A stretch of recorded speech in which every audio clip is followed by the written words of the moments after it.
Moje mnenje vsekakor je, da bi bilo treba v skladu z modernimi smernicami kazenskega prava nedvomno uzakoniti model ja pomeni ja. Torej, da so kazniva vsa spolna ravnanja, do katerih pride brez izrecnega nedvoumnega soglasja. Naš kazenski zakonik trenutno pozna tako imenovani model prisile. Poenostavljeno povedano, pri tem modelu gre za kaznivo dejanje posilstva takrat, kadar se uporabi neka sila ali grožnja. Pravno varstvo žrtve pa je odvisno predvsem od njenega upiranja tem dejanju, kar seveda ni prav, ker se s tem odgovornost za dejanje dejansko prenaša na žrtev.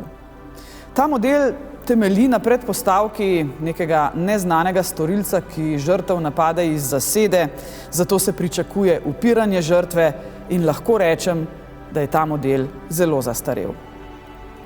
Ja pomeni nedvoumno soglasje med udeležencema. Če ga ni, je kaznivo dejanje podano.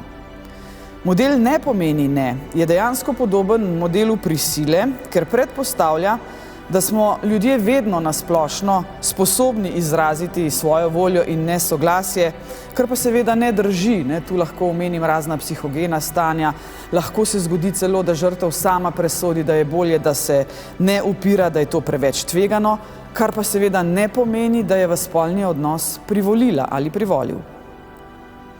Model ja pomeni ja ima na primer Švedska. Model daje ženskam več spolne avtonomije in sicer, morda zveni kruto in nenavadno, šele ta model žrtvam daje varstvo, ki je primerljivo recimo z varstvom zasebne lastnine.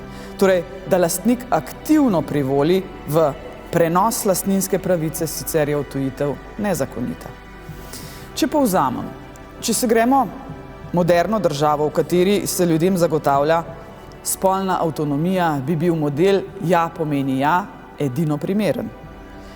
Predlog kaznivega dejanja posilstva, kot berem v medijih, ni korak v pravo smer. Ker po mojem mnenju pisci iščejo neko kompromisno rešitev med obema modeloma, torej med modeloma ja pomeni ja in ne pomeni ne, ampak ta dva modela sta med seboj povsem izključujoča.